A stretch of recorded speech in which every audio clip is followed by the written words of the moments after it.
Souvent, les préjugés quand t'es en fauteuil roulant, c'est toute la journée, il est couché, il bave tout le temps. J'ai 652 000 abonnés sur TikTok. Je kiffe ma vie et voilà, j'essaie de profiter au maximum. Et j'essaie de changer la mentalité des gens. Ah, mais comment est-ce que tu as? J'ai espagnol. Je m'appelle Arthur Bocheron, j'ai 18 ans. Je suis atteinte d'une amyotrophie spinale type 2. Donc c'est une maladie de naissance. J'ai eu mon fauteuil à 2 ans à peu près. Il faut savoir que je suis paralysée de nulle part. C'est les muscles du corps entier qui sont fragilisés et c'est les nerfs qui sont reliés aux muscles qui font mal leur travail et l'information passe mal. Voilà. Dans ma vie de tous les jours, ouais, je dois être aidée. On n'a pas d'assistant de vie qui vient chez nous. C'est mes parents qui font tout, qui font tous les transferts et tout ça. Ça passe juste... Ah, voilà. Oula. On essaye de déménager pour trouver un endroit accessible tout en étant en ville pour que ce soit hyper pratique pour moi et pour que du coup ça évite tous ces transferts-là et que ce soit plus facile au quotidien pour moi.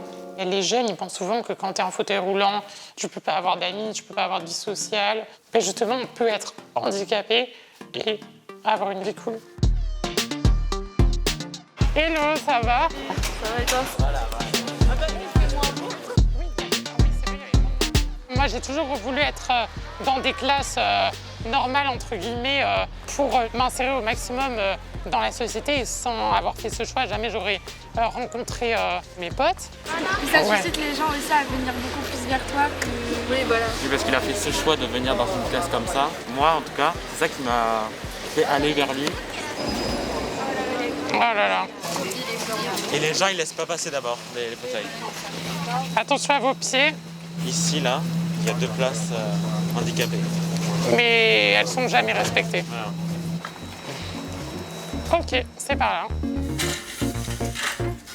Déjà, c'était la première chose à faire, je pense, pour pouvoir venir être comme tout le monde. Donc on a fait au mieux, on a trouvé ses rampes et maintenant il peut venir quand il veut, quand on fait des soirées. Voilà. Tu peux clairement avoir une vie normale à 18 ans quand tu as une maladie et ça, voilà, j'aurais bien aimé qu'on me le dise quand j'étais plus petite. Et finalement, enfin voilà, aujourd'hui j'ai mes potes, je kiffe ma vie et voilà, j'essaie de profiter au maximum. Pendant le confinement, je voyais que tout le monde se mettait à TikTok. J'ai commencé à regarder et là je me suis dit, il y a un truc à faire. Oh my god, est-ce que je peux essayer s'il vous plaît? Et du coup, j'ai commencé petit à petit à faire des vidéos et ensuite j'ai vu qu'il y avait énormément de questions de jeunes et j'ai commencé à y répondre et c'est là que ça a fonctionné. J'ai vu une vidéo hier de Thibaut InShape. Vous voulez ça? Faites ça!